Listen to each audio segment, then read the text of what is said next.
Live Action Figures, bringing you another Blokees Pokemon build and review. This time it's Pokemon number 123, Scyther, who is one of the coolest and most toyetic Pokemon designs from Generation 1 or Kanto, whatever you want to call it.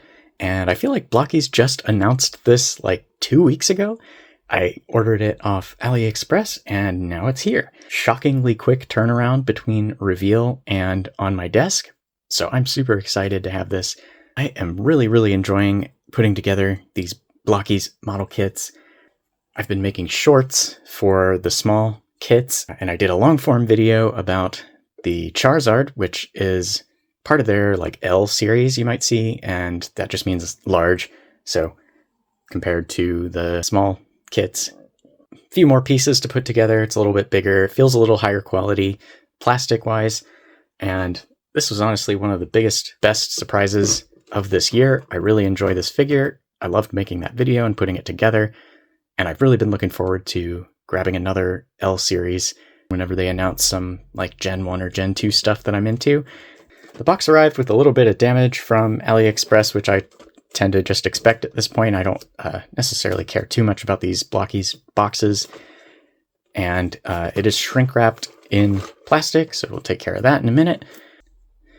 On the front, big product photo, Pokemon and Blokees logos across the top, Blokees figures, logo down at the bottom, and then there's some kind of holographic sticker that says Pokemon in the middle, number 123, which is Scyther's Pokédex number, not the model kit number. They have certainly not made 123 of these. You would know because I'd be buried in them instead of making this video. I don't know if this means it's from the original 151 series. On the bottom, I can see at least there's a warning for kids ages 0 to 3. I don't really know what intended age rating these are for. Just use your best judgment. Have an adult present when putting it together. They're pretty straightforward. Up at the top, same photo as the front, similar logos. Again, number 123. On the right-hand side, we've got Scyther in a different pose. And on the left, we have that same pose along with the other 3 Pokemon kits that were in this wave, Lucario, Snorlax, and I am completely drawing a blank on this rabbit footballer guy's name. And around the back, a few more images, more of a vanilla pose, and then posed up on the display stand with the effects that are also included in this kit, which is awesome. The value that you get between the stands and the effects and the really nice quality articulated Pokemon figures is really great. It shows a little bit of the inner workings, some of the external joints. That's all for the box. Let's go ahead and open it. Sharp object. Use an adult or an adult brain if you have one. Trusty hobby knife, as always, is going to help me to first remove this shrink wrap. Let's find a good loose corner here and just give it a little slice. This is not a very sharp hobby knife, so sharp enough to cut this shrink wrap off.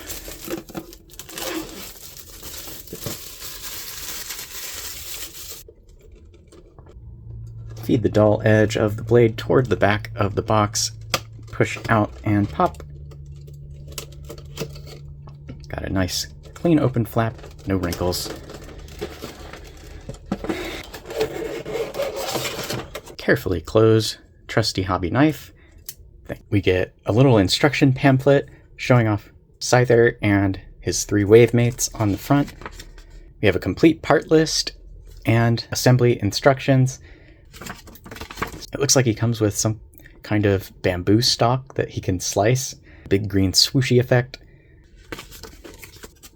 And then the presentation in the tray is pretty much the same as Charizard. We have some of the critical parts in special molded areas in the tray. The face, the wings, which are probably a little bit delicate, the main body and feet. And then the rest of the parts are just in little bags in this sort of bin area at the bottom of the tray. Desiccant. Do not eat this.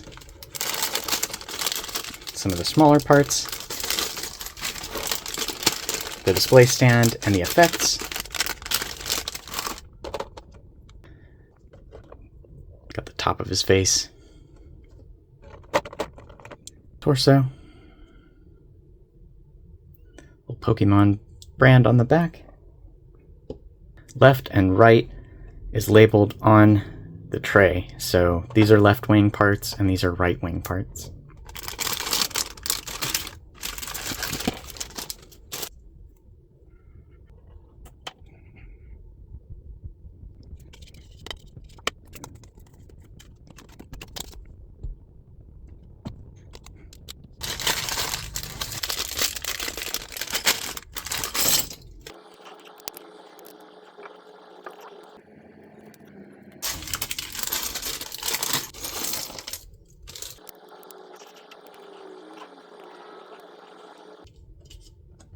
First step, we're going to put together his mouth,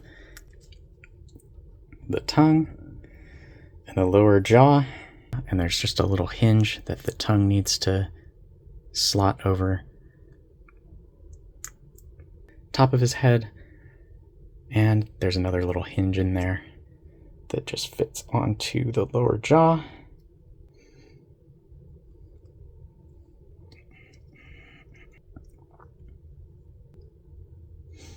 Connect the head to the torso.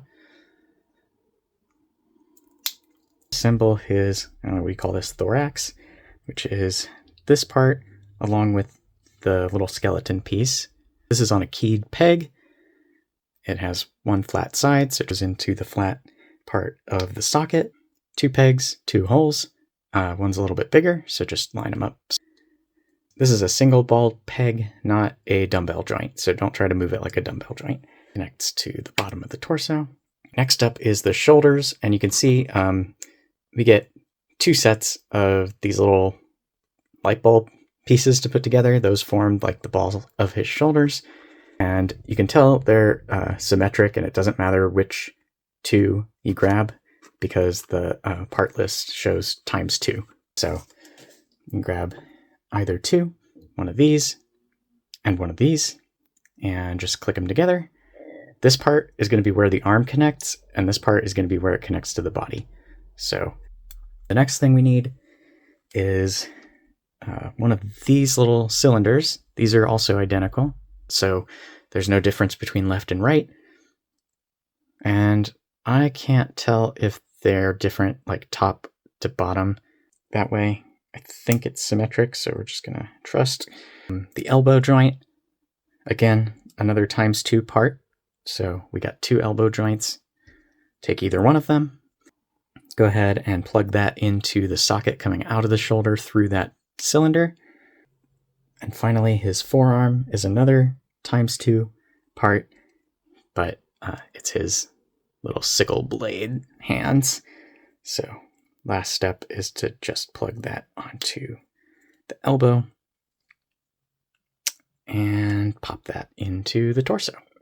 And there you go. And repeat the left. So we take our 2 half light bulbs, our bicep cylinder, our elbow joint, blade hand. Straighten the arm when you do this. That way you can just push straight along the axis of the arm. Plug that into the shoulder. That completes the first page. Let's flip over. Second page, we're going to be building the legs and the wings. Start with the legs. For this, we have an asymmetric part. We got one like this and one like this. You can see they're a mirror image of each other.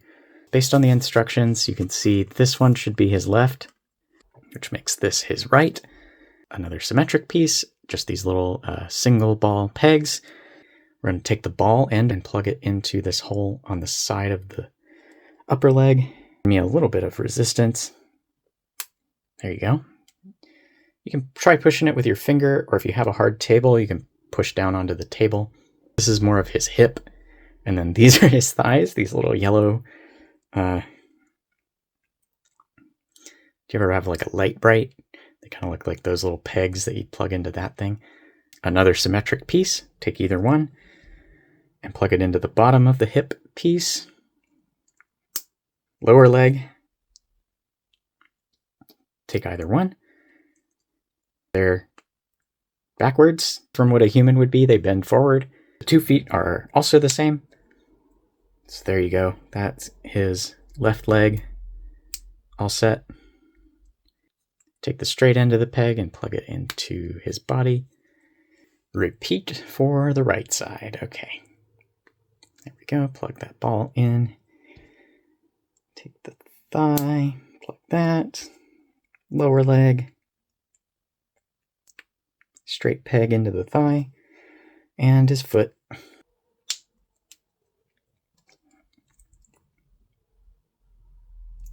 Okay, the middle part of the drawing here is just showing you which way the left side wings should curve and which way the right side wings should curve. I think we already set these out correctly, but just to be sure, yeah. So here's the left top wing and left bottom wing.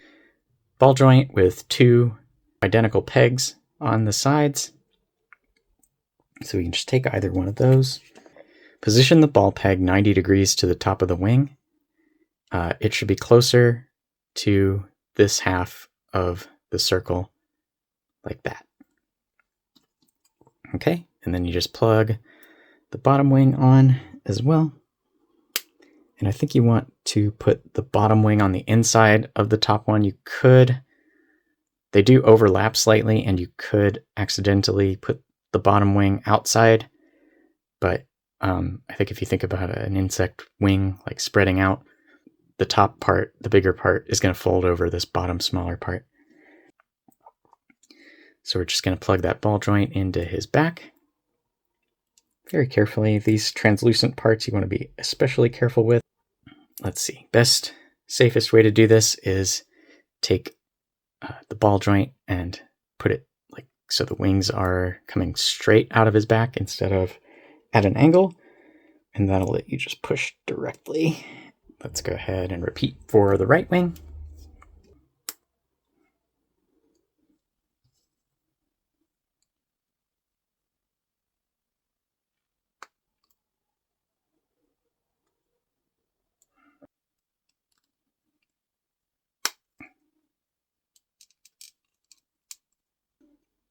Okay, and there is Scyther. Let's go ahead and put his base together. Okay, the first step is something I chickened out on with the Charizard video, but I have since been doing it, so let's go ahead and give it a shot. We're going to go ahead and apply this rocky grass sticker to the display base. Okay, so you can see there's kind of a specific hole pattern with these 3 dots on 3 of the sides, but not this one. Sticker, let's see, when I peel this off, hopefully the holes all come out okay. Yeah, so some of them did, some of them did not. But you can see there's 3 notches. This is harder than it looks. We're going to try to use technology to our advantage. Go ahead and zoom way in, and I will use my camera as a guide here. Okay.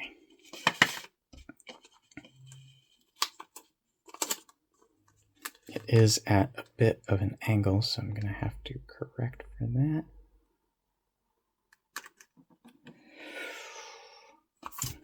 Okay, not too bad on the alignment there. It's a little bit off, but you pretty much get one shot at this, and I am pretty happy with that. I did mention there's like a bunch more holes than the sticker had for some reason. There's definitely at least one that's like perforated here that didn't come out when I peeled it off, so let's just go ahead and knock that one out. The others don't seem to have like pre-perforated cutouts, so I'm just going to leave them alone, and we'll go with this. Can't complain about that. All right, next, we're going to put together these bamboo stalks. We're going to use 2 of the big pieces for the straight bamboo, and then 1 of the big pieces for the cut bamboo. So let's just take 2 of these, stick them together, and then we're going to use 1 of each other kind of piece. And all together that makes our straight bamboo. Boom. 1 of these on the bottom, so that 1 of these at the top.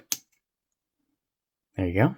That's your straight bamboo piece, and it's going to come out of the corner of the stand adjacent to the rocks.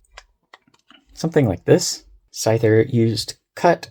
We're going to take our big piece of the bamboo stalk, one of these slashed pieces on top, an angle with a stand peg at the bottom, and then we have one more slashed piece and one more angle peg. And we're going to take those, and they'll form the top of the piece that was cut.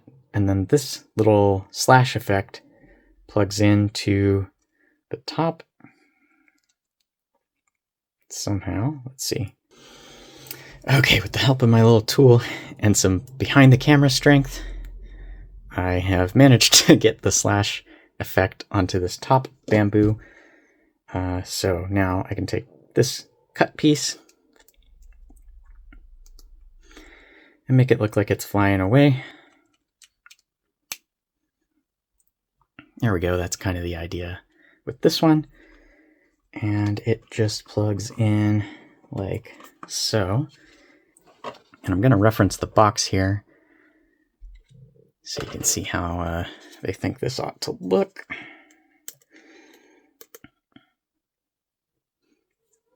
Okay, and then the final piece is this big slash, which goes in one of the side pegs, so like this one.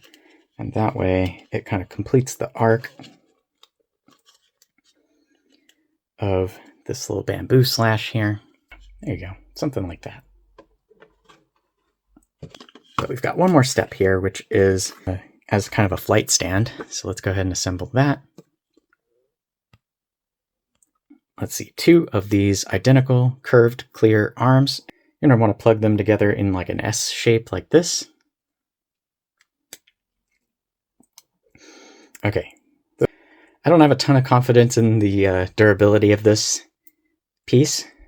I tend to think these like transparent acrylic stands are more trouble than they're worth. You can see as I'm moving it around in the light here, the way they catch the light almost makes them stand out more than if it was just like a matte black. I think that would work better. It would blend in with the background. Even if you just made it this color, make it this exact plastic, this matte green plastic. I think that would look a lot better than this, which also has like durability problems. Okay, we have a little clasp with a socket. This goes into the top clip. Okay, that's quite tight, but it's not squeaking terribly, so that's good. And then we have a socket with a peg, and this is the place this is going to plug into the stand.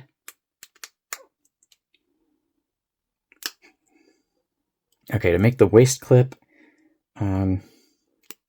basically just do that. Oh, that's really weird. So this piece is like designed to squish, and that's how you get like a tension in the clip. It says you want to put this around like the lower part of his upper torso.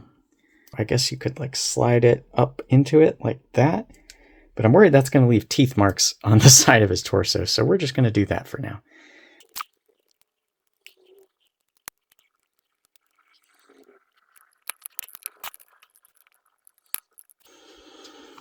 Okay, and with that, I think that about completes the picture here. For your size comparison, here is Scyther next to the Blokees Charizard, and for kind of a standard 6-inch scale baseline, the Mafex 185 comic book Spider-Man.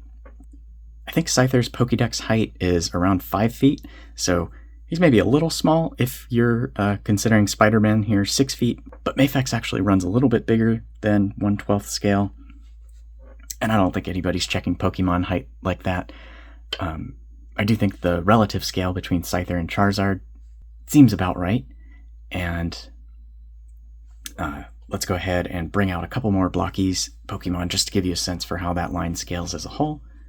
Here's the Blokees Bulbasaur, and this is a Jazzwares Bulbasaur figurine.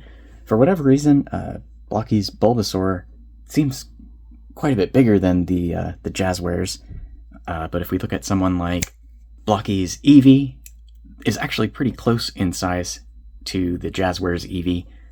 Just in time for spooky season, it's the Jazzwares Haunter, which is a pretty clever little figure. He just comes with this little acrylic stand. He can swivel around and move his creepy little claw hands. Turn into the dark side now. We've got Jazzwares Umbreon and Star Wars Black Series Chimere the Stranger, Demon King Piccolo, and a Scyther egg, Imperfect Scyther and Psyduck, and finally Chubby Goku and Safari Zone Bulma. Blokees Pokemon are mostly base color, bare molded plastic, which I think works really well for Pokemon and would probably work well for other like animated IPs.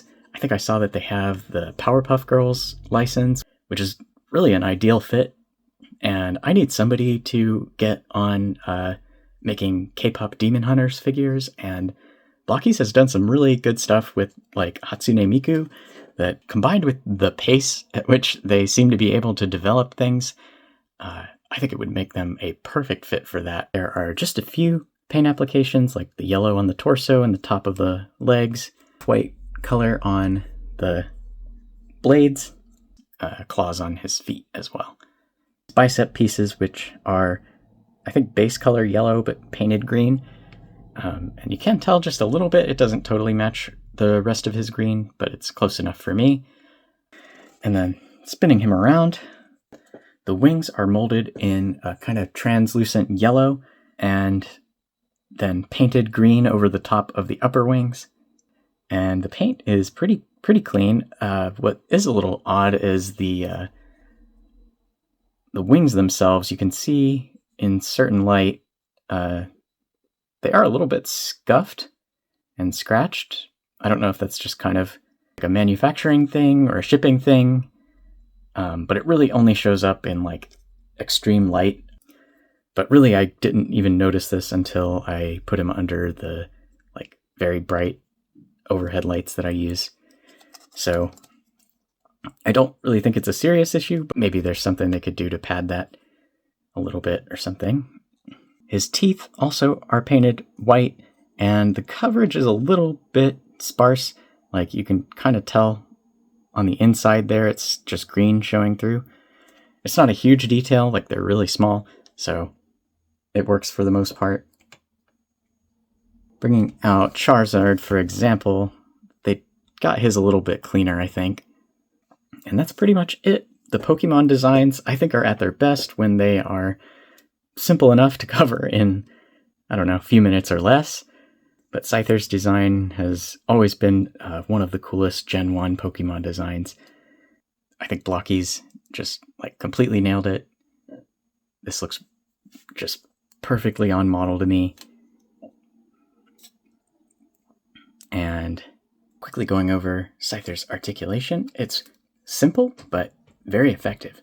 So I'm going to go ahead and get my XY axes going here. His head is on a single ball joint, and something interesting about it is the socket is in his lower jaw. If you push it like all the way back at a certain point, the lower jaw hits a limit, but then the hinge allows you to open the jaw further independently of the neck joint. So that can actually help with getting him to look up. So with the mouth closed, he doesn't look up a ton, but with the mouth opened, you can see quite a lot more range.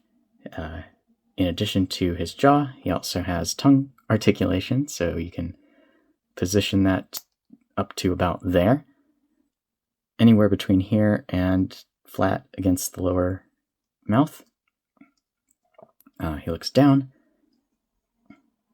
Obviously, will swivel around and tilt about that much. The shoulders are big swivel hinges, and they get full range of motion just until they run into wings and legs and other things. They hinge in and out. The hinge is actually really well hidden as this kind of internal cylinder with just this little seam, which is pretty cool actually. And no butterfly joint, but doesn't need it thanks to the shape of his torso and the way that hinge is done. He can cross his wrists, I guess you could call them. Bicep swivel above the elbow joint, but unfortunately does not swivel below the elbow. I would have liked that. It would give you a little bit more options with posing his arm blades. As it stands, they have to be aligned with the direction of his elbow, so it can only be like that. Or if you spin it around, he can kind of do like that as well. And you can see it gets about, that is one problem I have, is this bicep connection is not super tight. It stays in okay, but if you're fiddling with it a lot like I just was, it has a tendency to pop out like that. Little room for improvement in some of the joint fit, but you can see the range of his elbow is a little less than 90 degrees. And then, yeah, no wrist articulation, which is one thing that could be a little bit better, I think. Single ball joint for his torso. Gives you pivot all around. I guess his ab crunch is actually really good. He does not lean back quite so far, and I think that's because like his natural posture is about here. So if you take it like that, technically it is leaning back.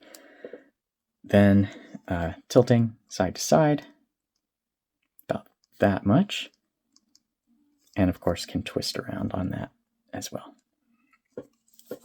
Also on the back, we have the wing articulation.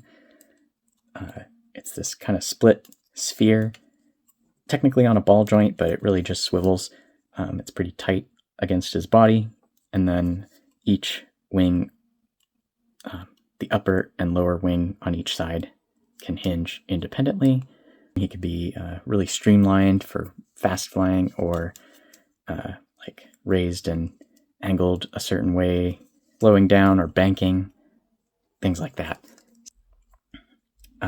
Then his hips are just on kind of single ball pegs, so they don't get a ton of range in and out, but they do swivel all around.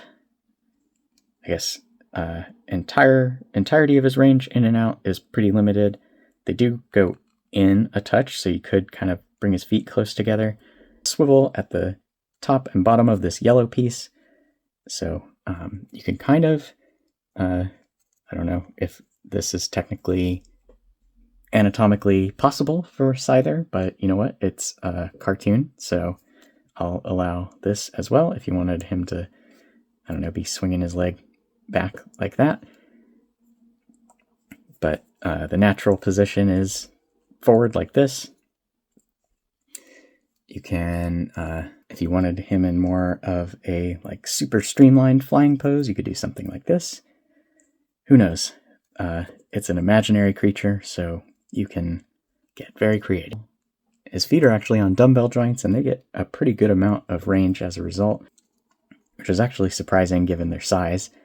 But that's going down, going up, not quite as much going up, and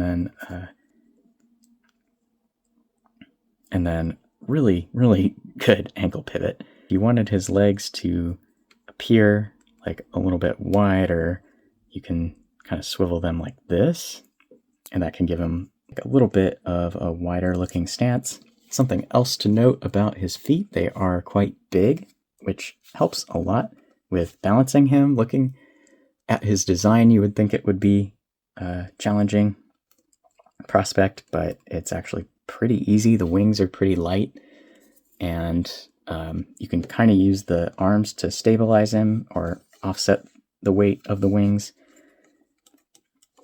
But let's see if we can just get him to stand kind of, I don't know, neutral, whatever neutral